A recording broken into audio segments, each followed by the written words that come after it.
اب اگلی آیت جو ہمارے آج کا اصل درس ہے وہ اس شرک کا سبب کیا ہے؟ ما قدر اللہ حق قدرہ ان اللہ لقوی عزیز۔ انہوں نے اللہ کا اندازہ نہیں کیا جیسا کہ اندازہ کرنا چاہیے تھا، جیسا کہ اللہ کا حق تھا کہ اس کا اندازہ کیا جائے۔ اللہ تعالیٰ تو بذات ہی قوی ہے، زبردست ہے، اور مختار مطلق ہے، عزیز ہے۔ اس آیت کے اندر بھی جو بڑی عظیم حقیقت بیان کی گئی ہے وہ یہ ہے کہ شرک کا اصل سبب کیا ہے؟ اللہ تعالیٰ کی معرفت کی کمی۔ آپ کو معلوم ہے، یہ بات میں نے بہت مرتبہ بیان کی، شرک کہتے کسے ہیں؟ ایک اللہ، بڑے اللہ کو مان کر اس کے ساتھ چھوٹے اللہ ماننا۔ ایک مہادیو کو مانا لیکن دیویوں اور دیوتاؤں کی ایک فوج بھی مان لی۔ ایک بڑے جی سے لکھے جانے والا گاڈ بھی مان لیا، اور چھوٹے جی سے گاڈز اینڈ گاڈیسز، ان کی پوری ایک فوج بھی مان لی۔ بڑا اللہ بھی مان لیا، چھوٹے آلہہ بھی مان لیے۔ تو شرک اس کا نام ہے۔ اب اللہ جو بڑا اللہ، مہادیو، جو کیپٹل جی سے لکھے جانے والا گاڈ ہے، اگر اس کی صفات کا کچھ تھوڑا سا بھی اندازہ انسان کو ہو جائے تو وہ کبھی شرک میں مبتلا نہیں ہوگا۔ ہوتا کیا ہے، انسان اپنے چھوٹے سے ذہن کی بنیاد پر اللہ تعالیٰ کو بھی اپنے ذہن کے پیمانوں پر ناپنا شروع کر دیتا ہے۔ جیسا کہ آپ کو معلوم ہے، زیادہ سے زیادہ تصور جو ہے پچھلے زمانے میں جاتا تھا، طاقتور ہستی، با اختیار ہستی تو بڑا بادشاہ، بس اس سے آگے کا کوئی تصور تو نہیں تھا۔ اب بڑا بادشاہ جو ہے، ظاہر بات ہے، نمبر ایک، اس کی حکومت جو قائم ہوتی تھی وہ اس کے جو نیچے ہوتے تھے نائبین، اس کے سردار، اس کے لارڈز، اور اس کے جو ہے منصبدار، ان کے بل پر حکومت قائم ہوتی تھی نا۔ آخر بڑے سے بڑا بادشاہ بھی اس کے 2 ہاتھ، 2 آنکھیں، 1 ناک، 2 پاؤں، اس کے سوا تو کچھ نہیں تھے۔ وہ اکیلا کیا کر لیتا؟ اکیلا چنا جو ہے وہ بھاڑ کو نہیں پھوڑ سکتا۔ لہذا اس کی حکومت قائم تھی اپنے نائبین سلطنت کی بنیاد پر، جاگیرداروں کی بنیاد پر، جو بھی اس کے منصبدار ہوتے تھے، 30 ہزاری منصبدار، 50 ہزاری منصبدار، اور وہاں آپ یورپ میں انہیں کہتے تھے لارڈز ہیں۔ یہ ہے در حقیقت کہ جن کی بنیاد کے اوپر بادشاہ کی بادشاہت قائم۔ تو انہوں نے تصور کیا کہ اللہ بھی ایک بہت بڑا بادشاہ ہے، مان لیا سب سے بڑا بادشاہ ہے، لیکن اس کے نائبین سلطنت ہیں، وہ نائبین سلطنت کے بغیر تو حکومت نہیں کر سکتا۔ چنانچہ انہوں نے فرشتوں کو، جو کہ در حقیقت اللہ کے کارندے ہیں، جس کا صحیح تصور کیا ہے کہ یفعلون ما یؤمرون لا یعصون اللہ ما امرہم، اللہ تعالیٰ جو حکم دے دے قطعاً اس کے اندر نافرمانی نہیں کر سکتے، بلکہ وہی کچھ کرتے ہیں جس کا حکم دیا جاتا ہے۔ انہوں نے ان فرشتوں کے تصور کو بگاڑ کر یہ دیویاں، دیوتا، خدا، یہ چھوٹے خدا بنا لیے کہ ان کے پاس بھی کچھ اختیار ہے۔ آخر 50 ہزاری منصبدار جو ہے اس کے پاس بھی طاقت ہوتی ہے، فوج ہوتی ہے۔ 30 ہزاری منصبدار کے پاس بھی کچھ نفری ہوتی ہے، کچھ طاقت ہوتی ہے، کچھ اختیارات ہوتے ہیں۔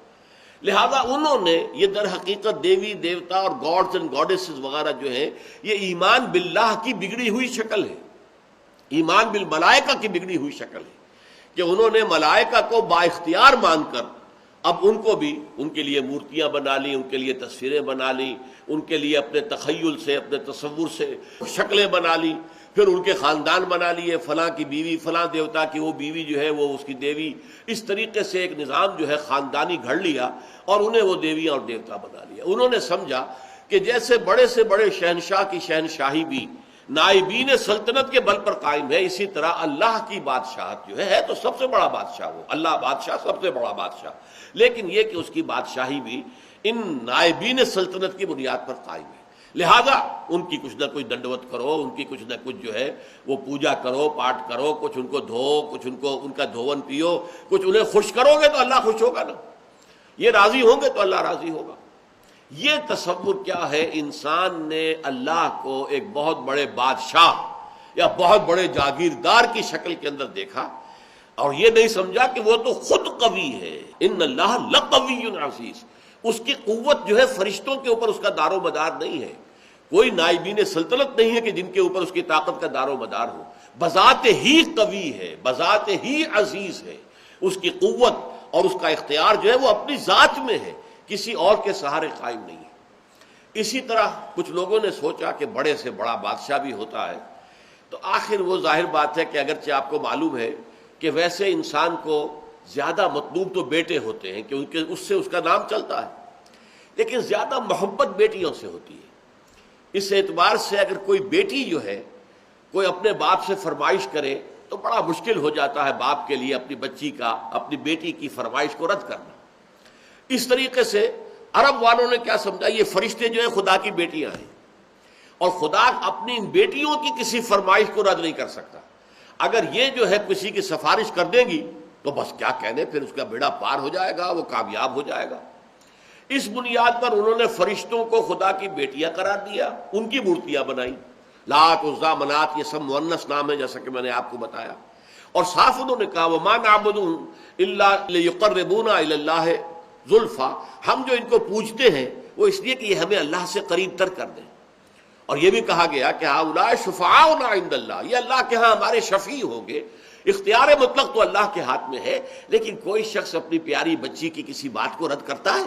اللہ بھی اپنی بیٹیوں کی سفارش کو رد نہیں کرے گا، لہذا ان کی سفارش سے ہمارا بیڑا پار ہو جائے گا۔ اسی طریقے سے بڑے سے بڑا آدمی بھی ہوتا ہے تو اس کے کچھ دوست ہوتے ہیں، ان دوستوں کی بات وہ ٹال نہیں سکتا۔ اس کی وجہ کیا ہے؟ ہر انسان کو معلوم ہو، چاہے بڑے سے بڑا انسان ہو، اسے معلوم ہوتا ہے کہ کسی وقت مجھے ضرورت پیش آ سکتی ہے اپنے دوست کی مدد کی۔ اب اگر میں اپنے دوست کی کوئی بات نہیں مانوں گا تو میری ضرورت کے وقت یہ میرا دوست میرے کام نہیں آئے گا۔ تو دوستیاں پالی جاتی ہیں، باقاعدہ ان کو نبھایا جاتا ہے۔ بھائی بات تو یہ غلط کہہ رہا ہے، صحیح نہیں ہے، لیکن کیا کریں، دوست ہے۔ اب دوست کی بات تو لٹائی نہیں جا سکتی، ماننی پڑتی ہے۔ اسی سے تصور بنا اللہ کے اولیاء، اللہ کے دوست، جتنے بھی عظیم انسان گزرے کہ جو اپنی جگہ پر اللہ کے بندے تھے، بالکل اللہ کی بندگی ہی پر وہ فخر کرتے تھے، اور وہ اللہ کے سامنے سر تسلیم جو ہے جھکائے رکھتے تھے، لیکن ان کے تقوی، ان کے زہد کی بنا پر انہیں جب اولیاء اللہ قرار دے دیا گیا تو وہ اللہ کے دوست ہیں، اللہ کے ولی ہیں۔ اب یہ کسی سے خوش ہو جائے اور اس کی سفارش کر دے تو بیڑا پار ہو جائے گا، لہذا اولیاء اللہ کو بھی خداؤں کی فہرست میں شامل کر لیا گیا۔ چنانچہ یہ بات تقریباً اجماعی ہے کہ یہ جو قوم نوح کے بت تھے، وہ بت تمام کے تمام اولیاء اللہ، اس قوم کے اندر جو اولیاء اللہ گزرے تھے، بڑے نیک لوگ، زاہد و عابد، اللہ کے محبت کرنے والے، اللہ کے لیے اپنی پوری زندگی لگا دینے والے، ان کے ناموں پر انہوں نے بت گھڑ لیے تھے۔ اب آج ہمارے یہاں یہ صرف کمی ہوئی ہے کہ بت نہیں ہے، لیکن قبروں کے ساتھ وہی معاملہ ہو رہا ہے۔ قبروں کو دھویا جا رہا ہے، دودھ سے دھویا جا رہا ہے، کسی عرق گلاب سے دھویا جا رہا ہے، اور پھر ظاہر بات ہے کہ اس میں سے کوئی ایک گلاس بھر کے لے آئے تو گویا کہ بڑا تبرک اس کو مل گیا، اسے سنبھال کر رکھے گا۔ یہ سارا کام کیا ہو رہا ہے؟ وہ یہی ہے کہ اولیاء اللہ ہیں، اللہ کے اولیاء ہیں، یہ راضی ہو جائیں، یہ خوش ہو جائیں، یہ کسی کی سفارش کر دیں تو بیڑا پار ہو جائے گا۔ اس لیے کہ آپ کو معلوم ہے کہ بڑے سے بڑا شخص بھی اپنے دوستوں کی بات تو رد نہیں کر سکتا نا۔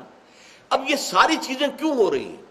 کہ تم نے اللہ تعالیٰ کو انسان سمجھا ہے اور بڑے سے بڑے انسان پر قیاس کر لیا ہے۔ بادشاہ ہو، بہت بڑا جاگیردار ہو، عام ایک کاشتکار جو ہے غریب، وہ شاید بادشاہ کو بھی نہ جانتا ہو کس بلا کا نام ہے، اسے تو معلوم ہے ہمارا جاگیردار ہے، جو چاہے کرتا ہے، جس کی بیٹی چاہے اٹھا کر لے گا، جس کا جو چاہے کام کرے، اس کو کوئی چیلنج نہیں کر سکتا، اس کے اختیارات مطلق ہیں، بس جاگیردار۔ اسی پر انہوں نے قیاس کر کے اللہ تعالیٰ کے ساتھ یا نائبین سلطنت گھڑ لیے، یا اللہ کی بیٹیاں بنا لی، یا اللہ کے بیٹے بنا لیے، یا یہ کہ اولیاء اللہ کے ساتھ وہ معاملہ کرنا شروع کر دیا جو اللہ کے ساتھ کرنا چاہیے تھا۔ یہ ہے اصل سبب، ما قدر اللہ حق قدرہ، وہ اللہ کا اندازہ نہیں کر سکے۔ اللہ کی حکومت کسی کے بل پر قائم نہیں ہے، اللہ کسی کا دست نگر نہیں ہے، اللہ کو کسی کی حمایت کی ضرورت نہیں ہے، اللہ بذات ہی القوی ہے، اسے کسی فرشتے کی حاجت نہیں ہے، جو چاہے جب چاہے بغیر کسی فرشتے کو بیچ میں لائے ہوئے اللہ تعالیٰ کر سکتا ہے۔ آنے واحد کے اندر اس کا ایک حرف کن ہوگا اور بڑی سے بڑی بات ہو جائے گی۔ ہاں وہ چاہے تو فرشتے کو بھیج دے گا، جاؤ یہ کام اس طرح کر دو، لیکن نہیں، اس سے زیادہ حیثیت فرشتے کی نہیں ہے۔ وہ اللہ کے فرشتادے ہیں، اللہ کے کارکن ہیں، اس کے سوا کچھ نہیں۔ اولیاء اللہ کے دوست ہیں، یقیناً کوئی شک نہیں، لیکن یہ کہ ان کے ہاتھ میں اختیار مطلق نہیں ہے کہ جس کو چاہے بخشوا دے۔ اللہ تعالیٰ کا اختیار ہے، وہ جس کی چاہے گا شفاعت سنے گا، مانے گا، جس کو اجازت دے گا وہ صرف شفاعت کے لیے زبان کھول سکے گا۔ یہ ساری چیزیں جو ہیں یہ تمام اپنی اپنی جگہ پر بیٹھ جائیں تو پھر شرک کا خاتمہ ہو جائے گا، اللہ تعالیٰ کی عظمت جو ہے وہ دل پر اجاگر ہو جائے گی۔